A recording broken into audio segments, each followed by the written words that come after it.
Welcome to the Banker Lamp. Please enjoy the video. In this video, I will explain how to make shrimp batter. Crafting the perfect shrimp batter is simpler than you might think, and it all starts with understanding the basic components.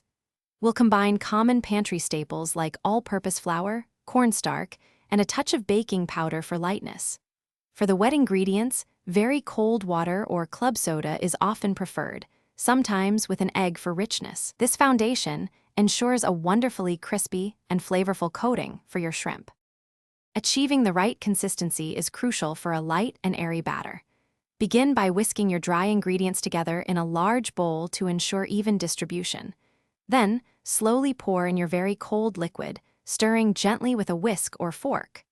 The goal is to mix until just combined. Overmixing can develop the gluten, leading to a tough batter. A few small lumps are actually desirable and will result in a lighter texture. Once you have the basic batter down, you can easily customize its flavor profile. Consider adding a quarter teaspoon of garlic powder, onion powder, or a dash of paprika for an aromatic kick. For a more complex taste, try substituting some of the cold water with a light beer or even sparkling wine. Remember, keeping your liquid ice cold is a top tip for achieving that incredibly crispy, restaurant-quality coating on your fried shrimp.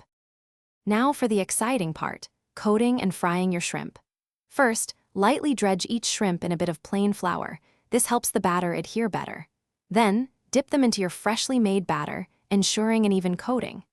Heat your cooking oil to a precise 350 degrees Fahrenheit for optimal crispiness. Fry the battered shrimp in batches for about 2 to 3 minutes, or until they are beautifully golden brown and perfectly cooked. Thanks for watching. If this was helpful, leave a like and consider subscribing. See you next time.